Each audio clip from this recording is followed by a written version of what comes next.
Normally যদি আপনি জানতে চান যে সি শার্পের ফিউচার কি, তবে আমি বলবো একটু ঘেটে ঘাটে দেখুন যে ফাইবারে কিরকম কাজ মিলে সি শার্পের উপরে, তারপর আপওয়ার্কে কিরকম মিলে, ফ্রিল্যান্সারে কিরকম মিলে।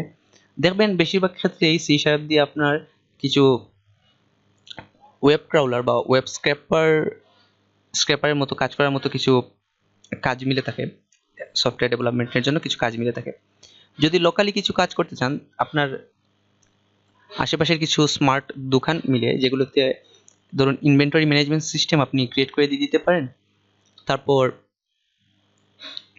হয়তো বা লাইব্রেরি, আপনার আশেপাশে কোনো লাইব্রেরি আছে সেটি লাইব্রেরি ম্যানেজমেন্ট সিস্টেম করে দিতে পারে। সেগুলোর জন্য তেমন অ্যাডভান্স লেভেলের যে কোডিং দরকার সেটি না। অ্যাডভান্স ডেভেলপমেন্ট কোর্সের মানে এই না যে আপনি মাইক্রোসফটে কাজ করার মতো যোগ্য, বা সি শার্প দিয়ে এমন কিছু ডেভেলপ করে ফেলতে পারবেন যে আপনি রাতারাতি খুব অনেক কিছু বিল্ড করে ফেলতে পারবেন।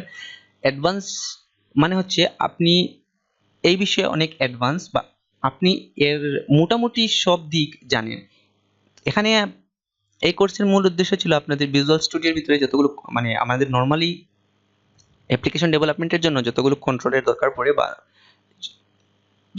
যতটুকু অবজেক্ট ওরিয়েন্টেড প্রোগ্রামিং এর বেস দরকার পড়ে, এবং আরো কিছু আছে ধরুন ডাটাবেজের জন্য যে এসকিউএল এর নর্মাল কিছু কোয়েরি জানা লাগে, সেগুলো সম্বন্ধে আপনাদের আইডিয়া দেয়া। তারপরে যদি ফার্দার যদি আপনারা স্টাডি করতে চান, তবে আপনারা মাইক্রোসফটের ডকুমেন্টেশন দেখে নেবেন। মনে রাখবেন, তো আপনি যখনই কোনো কিছুতে সমস্যার সম্মুখীন হবেন, তখনই আপনি এই যে docs.microsoft.com/unes whatever .net, সো এখানে .net এ চলে যাবেন, এবং এখানে আপনি আপনার প্রচুর গাইডলাইন এখান থেকে, বা আপনি ডকুমেন্টেশন পড়বেন, পড়ার পর আপনি আপনার যে প্রবলেম আছে সেটি সলভ করে ফেলতে পারবেন। তারপর আবার .net পালস চেক করতে পারেন। যদিও আমাদের এই কোর্সে বেশিরভাগ এক্সাম্পলগুলো এইসব ওয়েবসাইট থেকেই নেওয়া। এখান থেকে .net পালস থেকে আপনি সি শার্প উইন্ডোজ সিলেক্ট করে এখানে দেখতে পাবেন যে data grid, tutorial, Windows form controls, তারপর message box, list view, background, সবগুলো সম্বন্ধে মোটামুটি দেওয়া আছে। তারপর C sharp 2 Windows form application হিসাবে সবগুলো দেখে নিতে পারবেন। তারপর আপনি সি শার্প কর্নারে চেক করতে পারবেন, আপনি ইন্টারভিউ কোয়েশ্চেনগুলো পড়তে পারবেন, সবগুলো এখান থেকে সি শার্প কর্নার দেখে নিতে পারবেন। অথবা টিউটোরিয়ালস পয়েন্টে সি শার্পে যে সেকশন আছে সি শার্প, এখানে চলে যাবেন এবং এখান থেকে আপনি সবগুলো মোটামুটি পেয়ে যাবেন।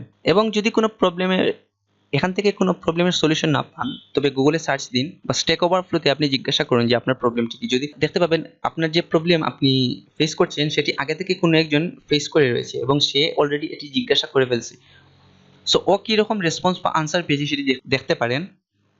এবং আপনার যদি সেম প্রবলেম হয় সেটি আপনি এখান থেকেই সলিউশন পেয়ে যেতে পারেন, অথবা আপনি আস্ক করতে পারেন, জিজ্ঞাসা করতে পারেন, ওখানে বড় বড় সব ডেভেলপার ইঞ্জিনিয়ার আছে, আপনাকে সেটি সাথে সাথে সলভ করে দেওয়ার চেষ্টা করবে। ধন্যবাদ।